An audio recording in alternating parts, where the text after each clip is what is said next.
We still have sedition laws, archaic sedition laws, and people are still being charged under those sedition laws. We have the Official Secrets Act.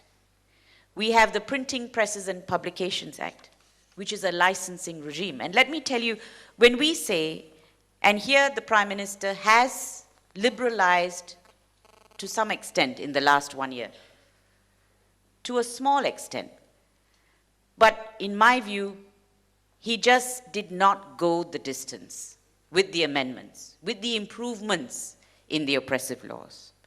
And I'll give you one example, which you will understand straight away. Under the Printing Presses and Publications Act, previously, under the old regime, newspapers have to be licensed, and they actually have to apply for a license on a yearly basis.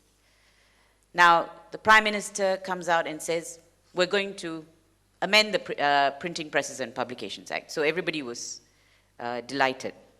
But the amendment is this. We will give you you still have to apply for a license. We will give you a license, but we can revoke it at any time. Now, what kind of amendment is that? So, this is what we are saying. They just don't go the distance. They want to look liberal, and this is very recent development because the ISA has been there for a long, long time. But they just don't finish the job. They just want to look as if they're opening up, but they just don't have the confidence to go further than that. So where is this coming from? It's coming from a notion that democracy is a Western concept. It's a Western construct. You know, we are Asians, you know. We need to be a bit more patriarchal. We need a top-down, you know. You need someone to tell you how to behave, how to run your life. That's the idea. But I say, when they do that, they insult the intelligence of the Malaysian people. Malaysia is a great nation. We're a blessed nation. And I will say this, Malaysians are a great people. I know it, you know it, but unfortunately, sometimes the government doesn't know it. Because you will not speak to the Malaysians as if they lack intelligence in the way that they continue to do so. So things are changing in Malaysia. And I will use Bersih as an example, the movement for free and fair elections, as one of the agents of change. I won't say we are the only agents of change. I will say we were one of the agents of change. Now, what happened is that as time wore on, we had a system we had a systemic erosion of our institutions.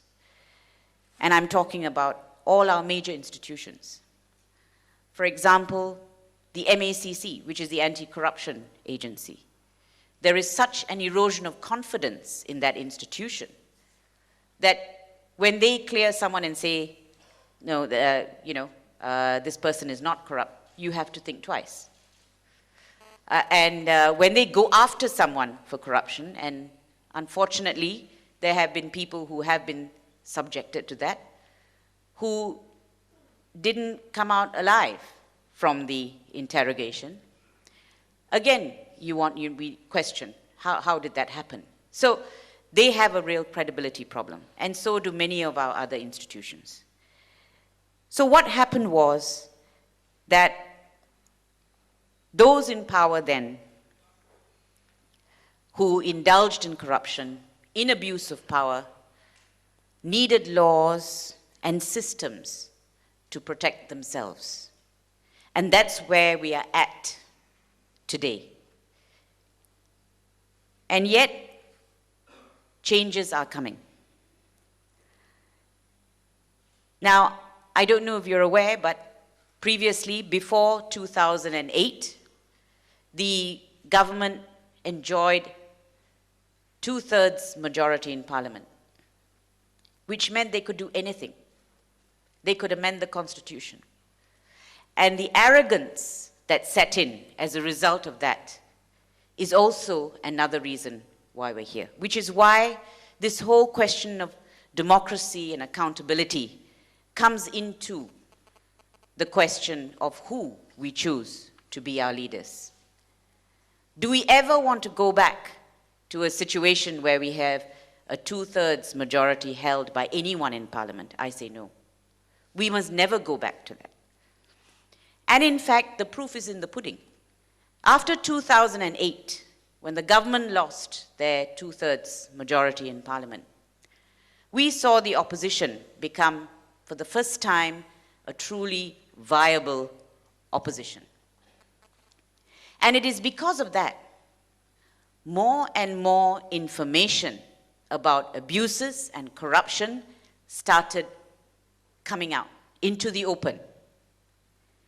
We've had so many scandals. I mean, really, I don't know if it's weekly, monthly, or, well, it's not yearly, it's much more often than that. But we have so many scandals that are now, the worms seem to be coming out of the woodwork. We've had scandals about the National Feedlot Corporation. Malaysians will know what this is about.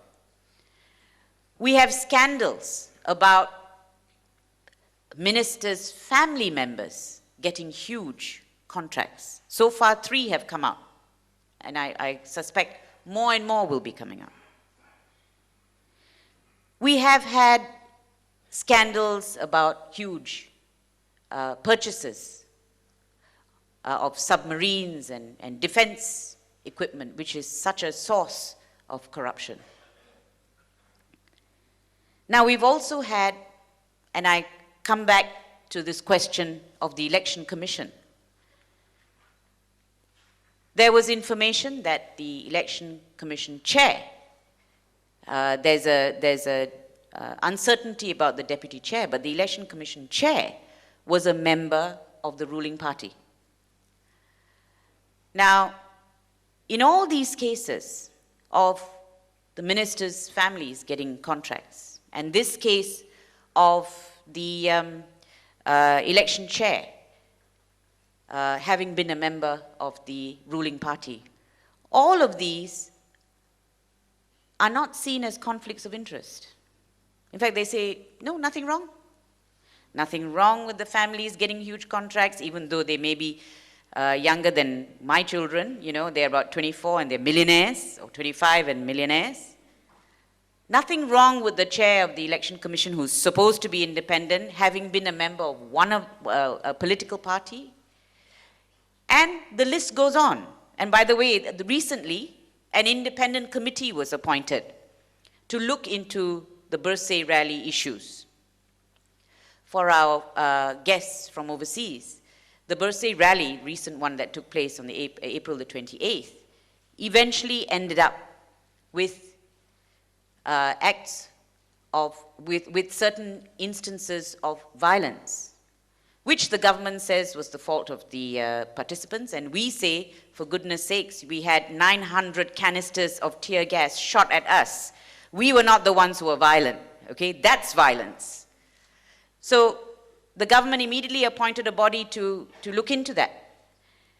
And the chairman of that body, that independent panel, is someone who had just a couple of weeks before his appointment made a statement saying, Bersay is infiltrated by communists. The communists are the ones who caused this entire thing to happen. And he now chairs the panel in relation to looking into the issue surrounding the police, what we allege is police brutality against participants.